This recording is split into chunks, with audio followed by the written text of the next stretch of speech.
Naona Madrid kama wameboresha sana kikosi chao kutibu matatizo waliokuwa wanayakutana nayo msimu uliopita. Ila Barcelona wanaona ile template walionayo ya msimu uliopita ni ile wanaenda nayo tena hiyo. Kuna tetesi zikimhusisha kinda wa timu ya taifa ya Ivory Coast Diomande kuhusishwa na klabu ya Real Madrid. Swala la kurejesha ufalme in quotes ama mataji linategemea jambo lingine, haliwategemei wao peke yao. Unfortunately, kufanya vizuri kwa Real Madrid sana kuna mtegemea pia Barcelona. Barcelona naye si kwamba Barcelona amekaa, Barcelona naye anasajili. Ni ngumu kukubali leo hii kwamba Arsenal wanaenda moja kwa moja kumsajili Vini, kwa sababu tunajua nini Vini ana uwezo wake, gharama haitakuwa ni chache.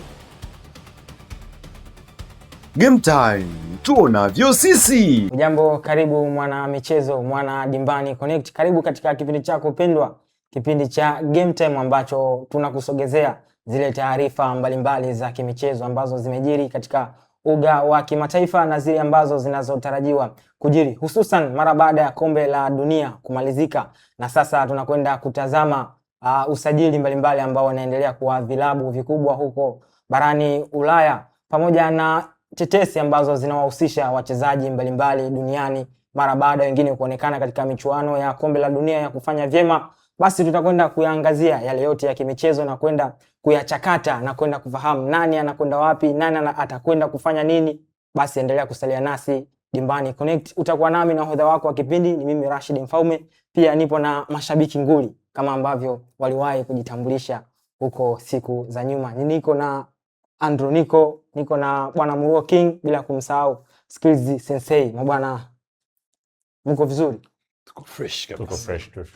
Swali kabisa.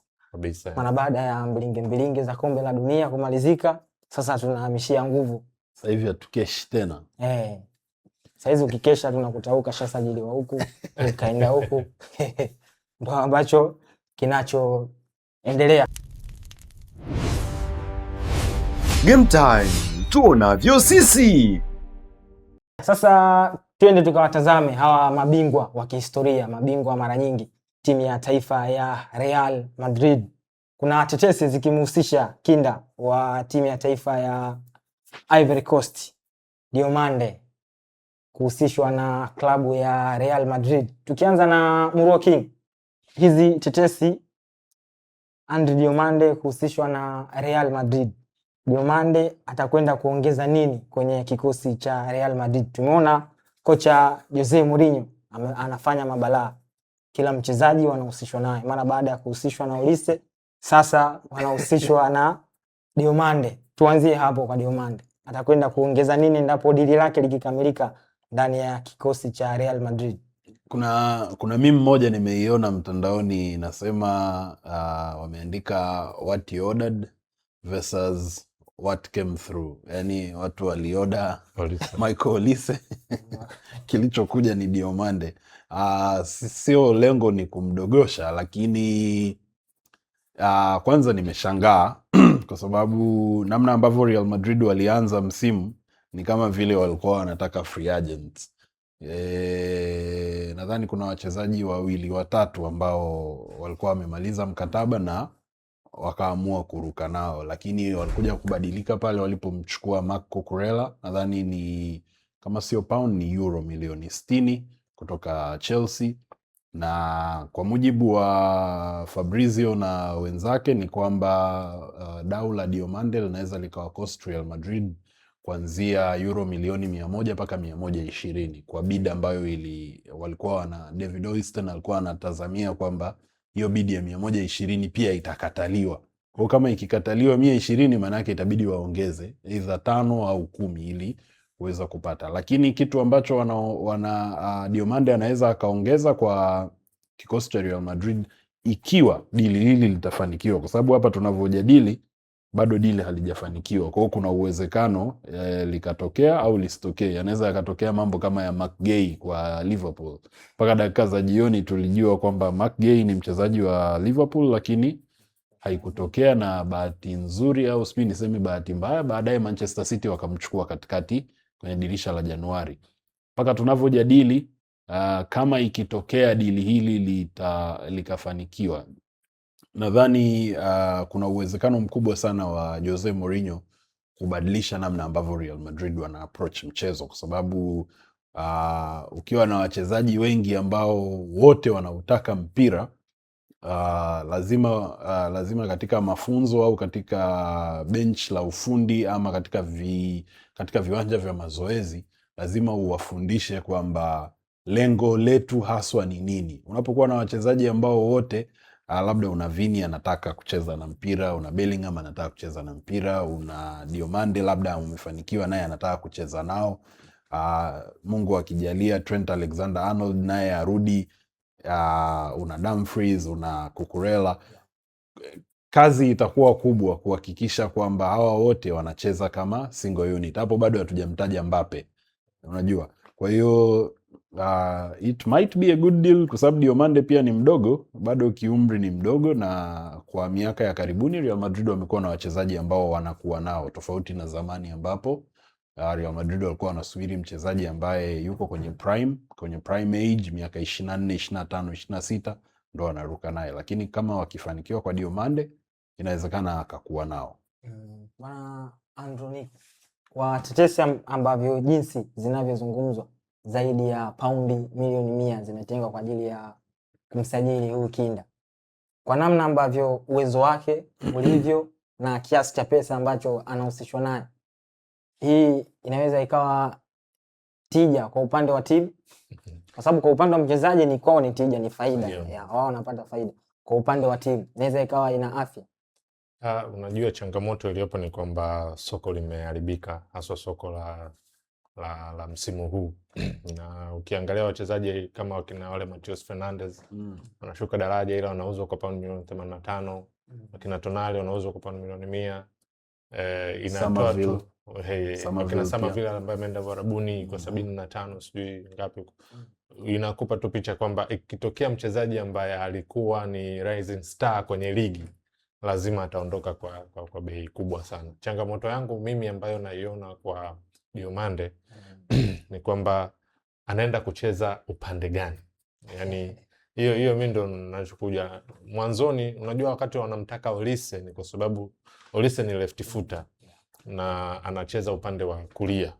Kwa hiyo na maana ni mzuri kwenye kukati na kutengeneza nafasi, analeta ile balance ya upande wa kulia na wa kushoto. Lakini sasa Diomande ni right footer, lakini ukiangalia pia anacheza upande wa kulia, yani right footer anacheza upande wa kulia, sema anacheza upande wake. Sasa ukiangalia kwa mtindo huo, pengine tunasema sasa Mourinho anataka kurudi kwenye basic za 442 za zamani zile ambazo haui na interchangeably wachezaji, yani winga wa kushoto anacheza kulia, wa kulia anacheza kushoto kwa ajili ya kukat in na kushoot kupata nafasi. Pengine anataka more cross au occupy space moja, kwa sababu hata kama mmeangalia World Cup almost team zote zina mawinga ambao ni mguu wa kulia anacheza kushoto, ni mguu wa kushoto anacheza upande wa kulia. Kwa hiyo wana cut in. Sasa ukija kuangalia timu nyingi kuna space fulani huwa inaachwa, kwa sababu thinking ya beki anayekaba ni kwamba huyu mtu anataka kucut in ili afunge. Sasa Mourinho nadhani anataka mtu anaenda kuoccupy space karibu na kibendera kule, kwamba yeye ile space nayo achagwa kule upande wa kibendera akaenda kuitumia ile either kwa kucross au kwa kushoot whatever ili apate nafasi. Sasa mimi ndo hapo napopata changamoto. Je, Diamande anaenda kucheza huko au tutamrudisha tena naye upande wa kushoto huku, ambapo sasa akifika huku kuna Vini, kuna Rodrigo, umeona, wakati upande wa kule ana Masantuono tu peke yake nadhani.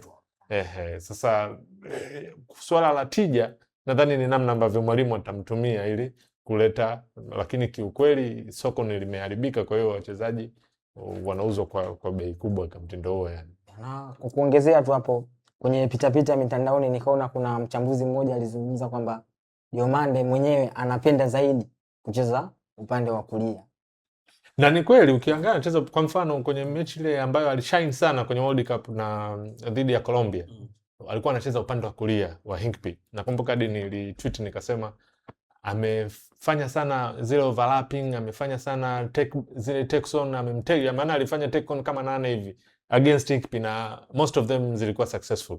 Sasa nikasema nataka nione akihama upande ili awe ana shoot. Bahati mbaya alivyohama upande hakushoot hata moja, na ni mchezaji ambaye amemaliza World Cup hana shot on target yani, lakini ni swala la kusumbua beki kafanya hilo jambo. So pengine ni anapenda kucheza ile namba 7 ya zamani. Tuone namna ambavyo tutamtumia kwa kucheza hiyo namba 7 ya zamani. Mguu wa kulia unakaa upande wa kulia, ucheze kushoto anakaa upande wa kushoto. Bwana Skills, kwa kuangalia kikosi cha Real Madrid walivyomaliza msimu uliomalizika mwaka 2025-26, kwa namna msimu ambavyo ulivyoisha, Real Madrid walikuwa wana haja ya kuongeza washambuliaji mbele, kwa sababu nazungumza hivyo tukiangalia Real Madrid msimu uliopita, japokuwa walikuwa wanashinda, ila nao walikuwa wanaruhusu sana magoli. Kufunga magoli kwao ilikuwa sio shida sana, lakini kwenye kuruhusu magoli kwao ilikuwa ni moja ya tatizo kubwa ambalo hata ilipelekea kwenye michuano ya UEFA Champions League iliwagharimu. Kwa kuangalia hapo, Real Madrid walikuwa wana ulazima sana wa kuongeza mshambuliaji, kwa sababu tunaona wana watu hatari kwenye nafasi moja, wapo zaidi ya watu wawili ambao wenye viwango vizuri. Kwenye mpira sidhani kama kuna mtu atapata matokeo kwenye mechi kuisha bila. Hiyo itakuwa ni pointi moja tu, huwezi kushinda. Anachojua kwenye football lazima outscore mpinzani wako ili uweze kuchukua pointi 3 ile au uweze kushinda mechi. Kwa Real Madrid sioni sababu. Naikumbuka Klopp, anakumbuka Liverpool ya Klopp, ndo na Madrid inapokwenda kufanya au inachopenda kukifanya huko outscore. Utanifunga 7, nitakufunga 8, nitaondoka na pointi 3. Tukifika kwenye hatua ya mtoano utanifunga 10, nitakufunga 11, nitaenda kwenye hatua inayofuata. Lakini ukisema hivyo, naona kama Mourinho sasa hivi amekuja na kuweka kikosi kiwe balanced, kwa sababu kitendo cha kumleta Dumfries ni kuona kwamba Carvajal ameondoka na Arnold hatoshi kuwa fullback pekee wa Real Madrid, fullback ya kukaba. Kwa sababu Arnold tunamjua kwenye uwezo wake wa kupiga pasi, uwezo wake wa kukaa na mpira mguuni, lakini sio mzuri wa kukaa kwenye maeneo kipindi cha kukaba. Upande wa kushoto alikuwepo Alaba, alikuwepo Garcia, alikuwepo sometimes alikuwa paka ule dogo wa katikati Militao, pia alikuwa anaenda kukaba upande wa kushoto, lakini akaona kuna shida akamleta Marco Kurela. Means upande wa kushoto na kulia sasa hivi uko balanced. Katikati ana mtu kama Hudson ambaye bado ni kinda, cha kushangaza kwa sababu tu majeruhi hajaitwa Spain World Cup hii. Ana baba mwenye nyumba mtu kama Rudiger ambaye watu wanaweza kuhisi kama ni mzee, lakini kwenye kila kijiji lazima kuwe na watu umri umesogea ili uweza kuwaonyesha watoto njia gani za kupita. Madrid walikuwa wana utitiri wa watu katikati, ukimweka kuanzia kama Vinga, Suameni, kuna Valverde, alikuwepo Ceballos, au watu wote walikuwa katikati, lakini kuna baadhi lazima waondoke. Ndio maana akamleta mtu mwingine ambaye anaweza kuoperate kuanzia upande wa chini mpaka safu ya upande wa juu ambaye ni Bernardo Silva. Tunakumbuka pia katika upande wa katikati pia kwenye mabeki ameongeza mtu kama Konate, so kutakuwa kuna subs ambazo tayari nyuma pako balance. Katikati Madrid hawakuwa wana shida. Upande wa midfielder, majeruhi alikuwa anatokea baadhi ya wachezaji ambao kwa namna moja au nyingine walikuwa muhimu kama Tchouameni, sometimes Captain Valverde naye alikuwa anapata majeruhi, so kama atakuwa majeruhi free means katikati kutakuwa kuna Ceballos, kuna Tchouameni, kuna kama Vinga kama atabaki, kuna mtu kama Dagula ambaye anaoperate juu kidogo, kuna Jude Bellingham, vile vile wamemwongeza mtu mwingine mwenye uwezo mkubwa sana wa kucheza na mpira na kuona mashimo, mtu kama Bernardo Silva. Upande wa kulia kuna Masatuano, Rodrigo hajacheza msimu karibia robo 3 ya msimu uliopita, na yeye ni mtu ambaye anaoperate kwa upande wa kulia. Juu kulikuwa kuna Goncalo, pia kulikuwa kuna Kylian Mbappe. Upande wa kushoto tunajua ni shamba la Vinicius, ambao mara nyingi Vinicius yakae odini, so upande ule mara nyingi alikuwa anaoperate yeye. Kumleta Yan Diomande, kuna mambo mengi yanaweza yakatokea. Huenda formation ikabadilika, kwa sababu kwa namna moja au nyingine Vini anaweza akaondoka. Hiyo ni probability kama Mourinho atasema amhitaji. Lakini napokuja swala la fedha, Real Madrid hawezi kushindwa kumwekea fedha ambayo itamconvince mtu kama Vinicius Junior kubaki. Though wanasema kama Vinicius anataka mshahara aidha sawa na Mbappe au zaidi ya Mbappe ili abaki. Kitu ambacho hakuna hata mmoja wetu ana uhakika na hilo. Lakini ninapokuja swala la fedha, sioni Madrid kama wanamhitaji Vini abaki, Sioni kama watashindwa kumconvince Vinicius abaki. Na tukirudi kwa RB Leipzig walikuwa wana mawinga wawili ambao upande wa kushoto alikuwa anacheza Antonio Nusa, upande wa kulia alikuwa anacheza Yan Diomande. Kwa hiyo hata Diomande ikitokea amesajiliwa Madrid alafu Vinicius na yeye amekubali kuongeza mkataba, sitaona shida wao kuoperate wote kwenye game moja, kwamba kushoto Vinicius, kulia Yan Diomande, alafu juu akawa Kylian Mbappe. Pia upande huo wa kushoto kuna mtu kama Adagula, kwa hiyo pia kama Rodrigo atabaki atakuwepo. Lakini Madrid tumeizoea ni Madrid yenye kikosi hicho kipana kuanzia decades zilizopita, yani kuanzia miaka 10-30 iliyopita. Madrid lazima iwe na watu wenye majina kweli kweli ili kuweza kukompiti kwenye makombe yote. Though misimu miwili iliyopita hawakufanya vizuri, vikosi kilikuwa ni kizuri, labda ni kwa ajili ya kubadilisha makocha au nini, lakini kwa kipindi hichi naona Mourinho anaweza kwenda kuibadilisha Madrid kwenye kwanza kuicontrol dressing room, kwa sababu Mourinho ni moja kati ya makocha ambao wana kaliba kubwa ya kucontrol wachezaji, pia wana experience kubwa, ni makocha ambao watetereki wanapofanya maamuzi. Kwa hiyo akiweza kuicontrol dressing room, ni rahisi kwenda kuinject falsafa zake kwa wachezaji na wakakwenda kuexecute kwenye uwanja wa vita. Kwa sajili hizi ambazo Real Madrid tayari washazifanya, naiona Real Madrid wanakwenda kurudisha ule ufalme wao na kuyarudisha yale mataji ambayo wameyapoteza kwenye kipindi cha hivi karibuni. Swala la kurejesha ufalme in quotes ama mataji linategemea jambo lingine, haliwategemei wao peke yao. Unfortunately ni kwamba kufanya vizuri kwa Real Madrid sana sana kuna mtegemea pia Barcelona. Barcelona naye si kwamba Barcelona amekaa, Barcelona naye anasajili na kwa miaka takriban mitatu, msimu takriban watatu sasa. Sasa sijui kama ni sahihi nikisema Barcelona wameprove kwamba hawamuogopi Real Madrid, kitu ambacho kuna kipindi tulisahau kabisa hilo. Yani kwa sasa hivi ni kama vile FC Barcelona wana enjoy sana kukutana na Real Madrid, kwa sababu they know kwamba hawa mabwana hamna kitu watatufanya. Kwa hiyo swala la wao kurudisha ufalme, kurudisha mataji linategemea pia na Barcelona wako namna gani, kwa sababu Barcelona wana wachezaji ambao sidhani kama wana kitu kingine maishani wanachokifanya zaidi ya kuichezea FC Barcelona. Yani ni kama vile hawana maisha mengine, yani wao wanaamka asubuhi wanauliza, yani ni kama vile tunauliza bwana, leo tuna game, tunacheza dhidi ya nani? That is all they do. Na ukiangalia mfano timu ya taifa ya Spain kuna wachezaji 8 pale kutoka FC Barcelona. Hata kama wale wachezaji 8 hawachezi wote kwa pamoja, lakini you can literally tell ni jinsi gani wale vijana wako skilled. Sasa ukija upande wa Jose, of course tunajua Jose ni Jose. Jose anaweza kuforce mambo. Real Madrid wamekosa kocha ambaye anaweza akalazimisha matokeo. Barcelona hawakupi matokeo, lazima uyagombanie. Yani wazungu wana neno wanasema they make a run for your money. Yani hela unayotoa ni lazima uifanyie kazi, au hela unayopewa lazima uifanyie kazi. It's going to be a tough season, na kwa bahati mbaya ama kwa bahati nzuri ni kwamba Real Madrid ina Florentino Perez na ina Jose Mourinho. Hao watu wawili wanapokutana ni kama vile Florentino Perez akiwa rais wa Real Madrid alafu kocha akawa Zinedine Zidane. Tunajua ambacho kinaenda kutokea.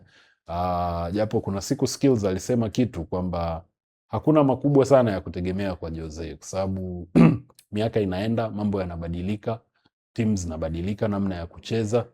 Jose Mourinho huyu sio yule wa miaka 20 iliyopita alivyoanza kufundisha ama alivyokuja kwenye peak ya kufundisha. Lakini kitu kikubwa zaidi ambacho tunaweza tukaondoka nacho ni kwamba Jose ana uwezo wa kuforce matokeo. Hicho ndo kitu kikubwa. Twende tukawatazame mahasimu wa Real Madrid kwa maana ya FC Barcelona. Tumeona sajili kadhaa wamezifanya kwenye kikosi chao. Ni eneo gani hasa ambalo Barcelona wanatakiwa kuliongezea nguvu kuelekea kwenye msimu wa mwaka 2026 2027? Anduniko. Juzi tunaona ugomvi wa Hansi Flick na De Jong. De Jong akabidi aandike maelezo marefu sana namna gani ambavyo majeruhi yanakuwa yanamrudisha nyuma mipango na vitu kama hivi. Na nadhani ni sehemu ambalo Barcelona inabidi waangalie sana, kwa sababu Barcelona kwenda mbele hawana shida, though kwa kuondoka kwa Lewandowski na sijaona kama wameleta that kind of caliber of striker.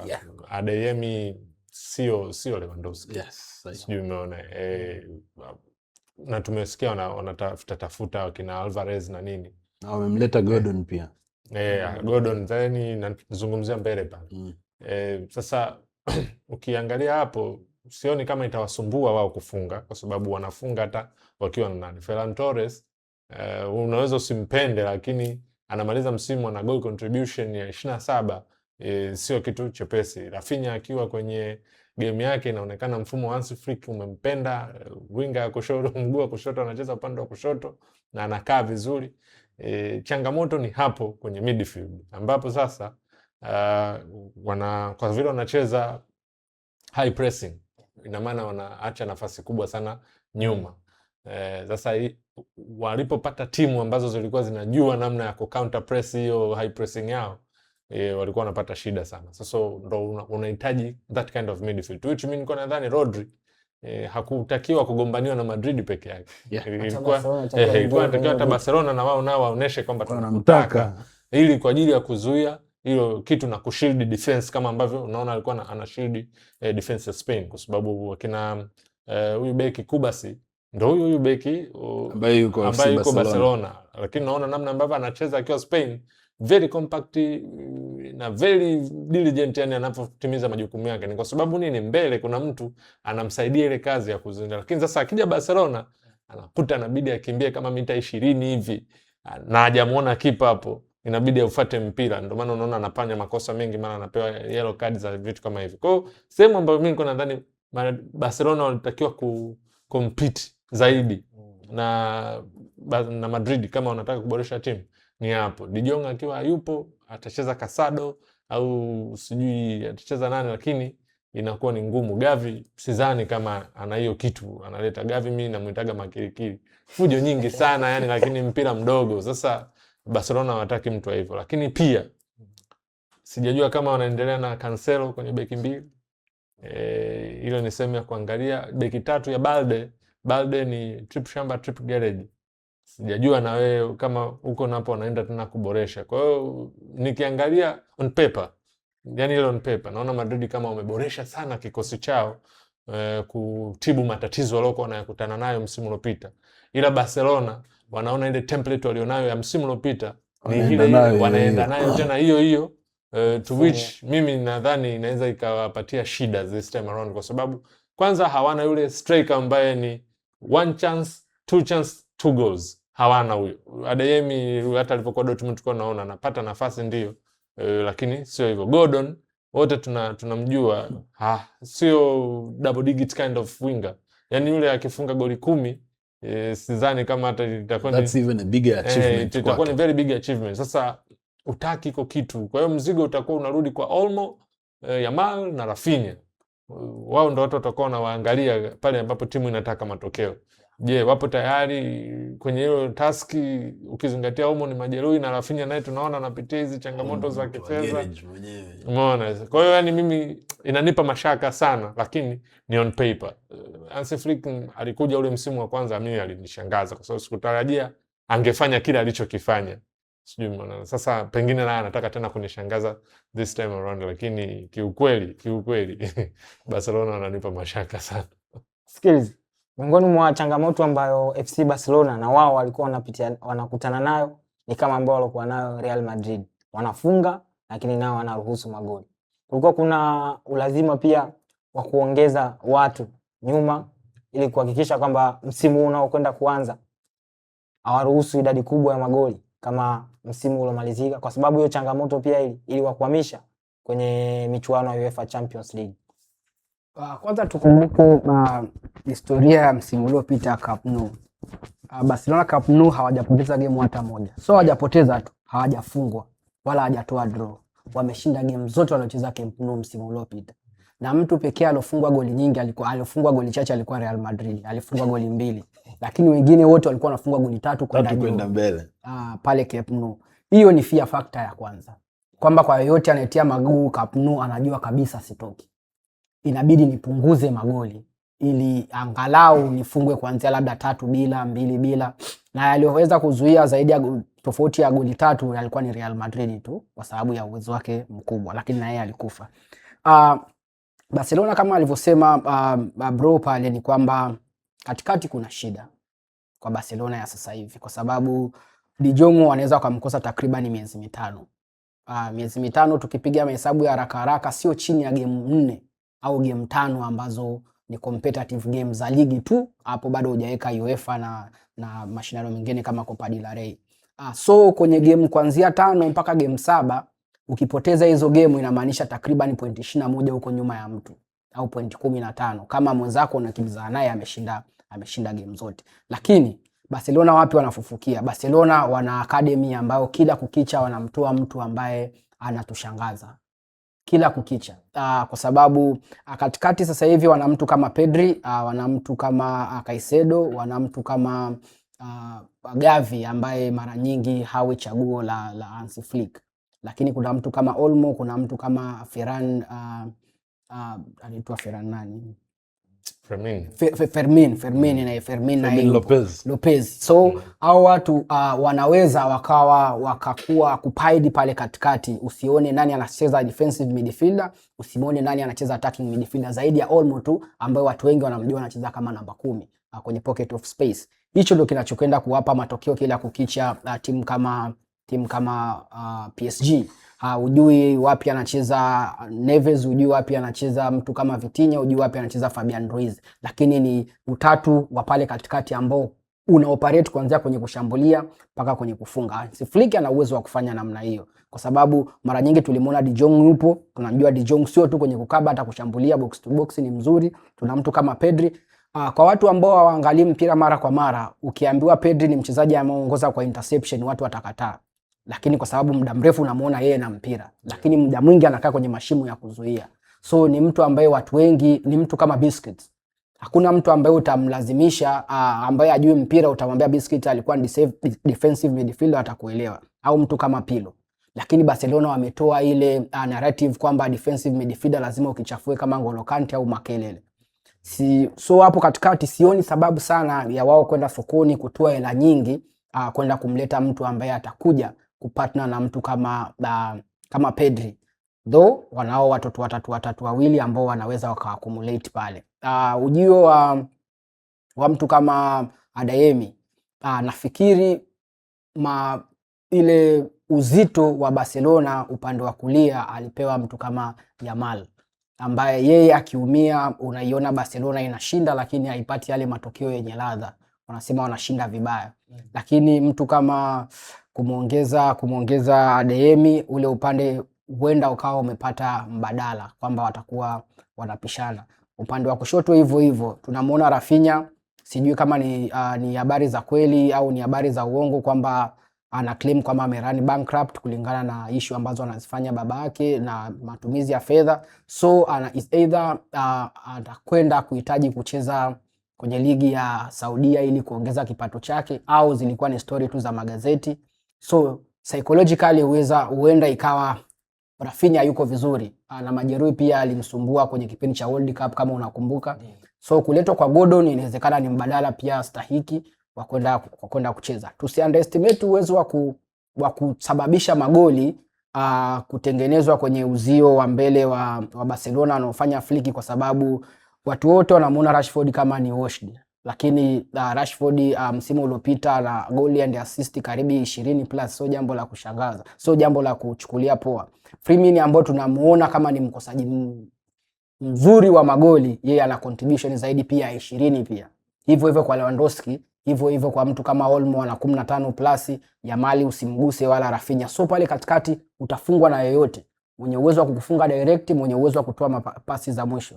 Kwenye wing za upande wa fullbacks nafikiri Barcelona wanafanya kile wanachofanya, wamalizane na Cancelo abakie pale kama permanent mchezaji, au ikishindikana wamchukue tena kwa mkopo kwa msimu unaofuata.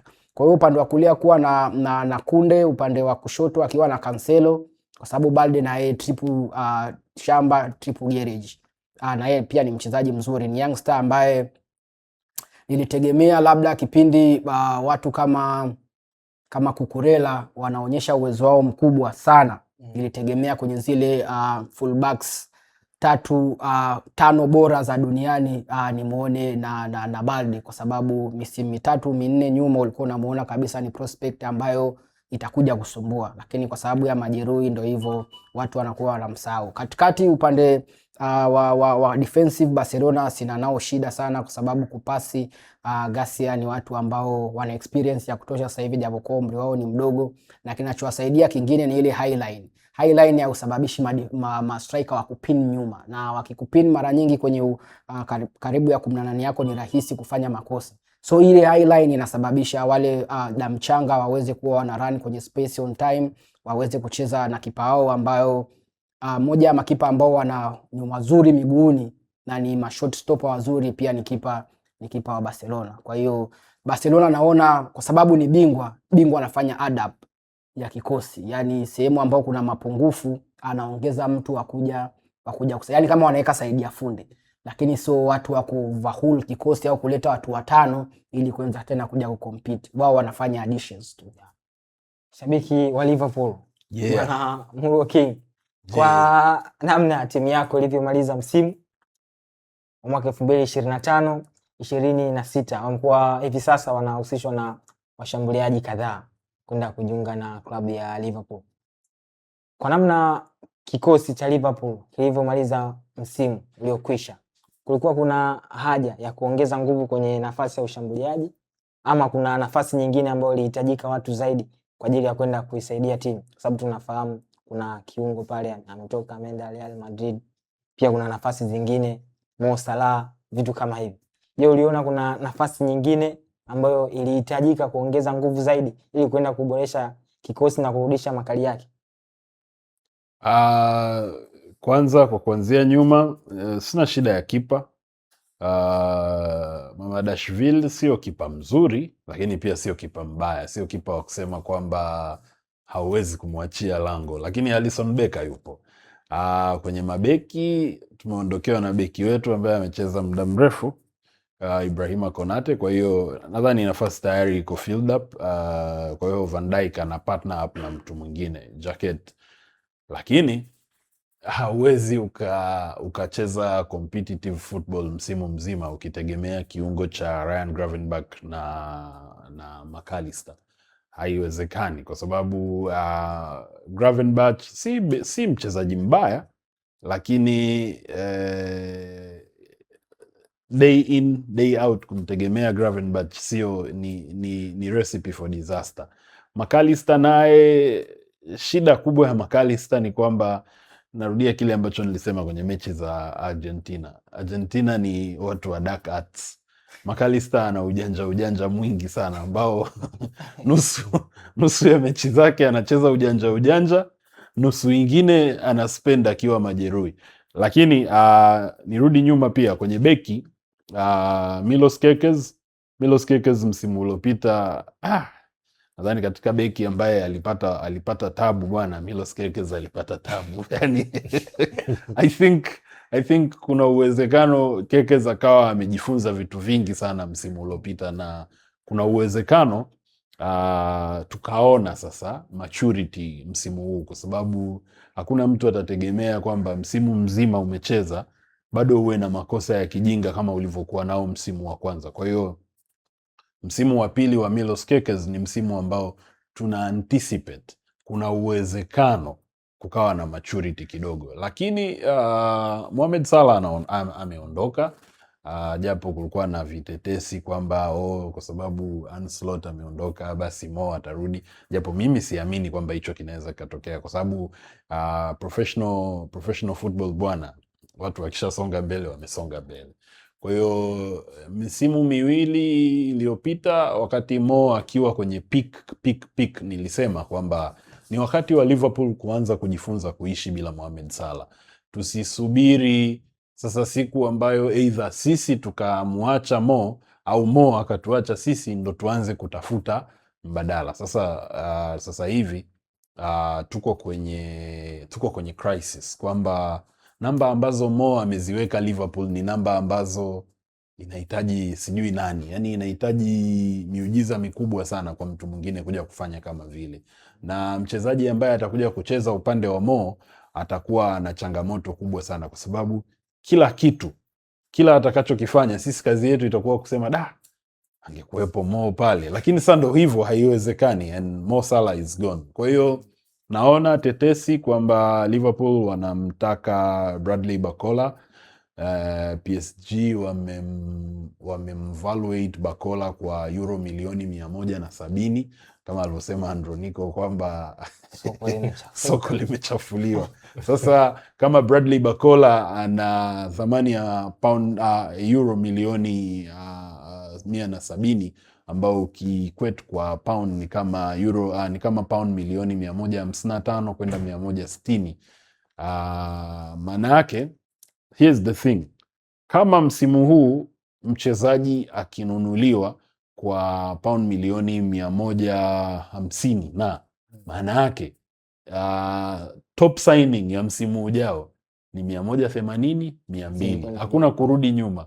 Kwa mfano, last season tuliona Liverpool walimsajili Florian Wirtz, nadhani 115, walimsajili Alexander Isak 125 kama sijakosea.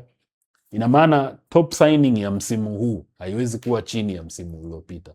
Unaona Chelsea wamesplash kwa Morgan Rogers, mahela ya kutosha. Maanake kama alivyosema Andro, mimi naungana naye kabisa kwamba soko la wachezaji liko washed kiasi kwamba kunakuwa na ni kama watu wanajitajia tu figures, au tuseme watu hawataki kuuza wachezaji wao, kwa hiyo wanakutajia pesa ambayo ukatae. Sasa bahati mbaya ni kwamba unakuta watu wako determined, kwa hiyo hawakatai, wanatoa, kwa watu wanaona kumbe hii inawezekana, kwa sababu kama Yan Diomande atasajiliwa kwa euro milioni 120 plus, kuna wachezaji ambao hawatakubaliwa kuuzwa kwa hela chini ya milioni 120. Sasa kurudi kwenye kikosi cha Liverpool, tunahitaji backup ya beki wakati, kwa sababu last season Van Dijk amecheza almost mechi zote, lakini the same cannot be said for Konate. Konate hajacheza mechi zote. Jacquet alipotoka Ufaransa, kuna kipindi kikubwa sana aliumia, tena baada tu ya yeye kusajiliwa Liverpool aliumia. Kwa hiyo huyu ni mtu ambaye huwezi kumtegemea 100%. Kwa hiyo tunahitaji backup ya beki wakati, tunahitaji defensive midfielders defensive midfielder ambaye yani yeye anaweza akacomplement kati ya defense na attacking prowess. Tunahitaji mtu ambaye anaweza kuziba nafasi ya Mohamed Salah, japo kuziba nafasi ya Mohamed Salah ni kazi kubwa sana. Binafsi nadhani itakuwa ni makosa kumchukua, yani kutengeneza timu kwa minajili ya kwamba awepo mtu anayefit viatu vya Salah. Na hii kitu imekuwa inasumbua timu nyingi kwamba anaondoka fulani, kwa hiyo tunamtafuta mbadala wake. Mfano ni Manchester United. Kila winga anayesajiliwa anakuambia the new Ronaldo and they never get one. Sijui unaelewa. Kwa hiyo kinachotokea ni nini?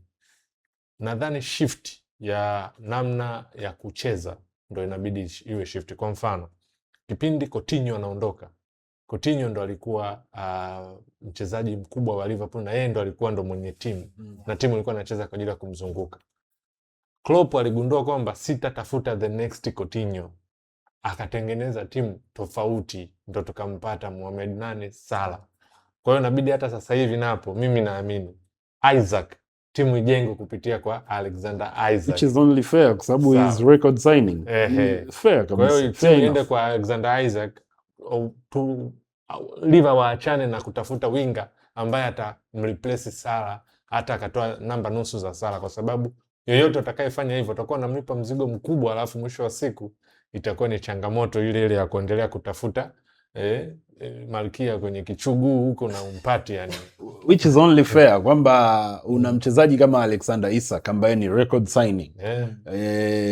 Lini utategemea arudishe thamani ya pesa aliyo nani? Au tuna mchezaji kama Florian Wirtz ambaye pia ni record signing. Kwa timu zinaweza zikatengenezwa around those people, kwa sababu kama watu wanalipa pound milioni 110, wanalipa pound milioni 125, you have to make a run for the money. Yani, so it's only fair anachosema Androniko.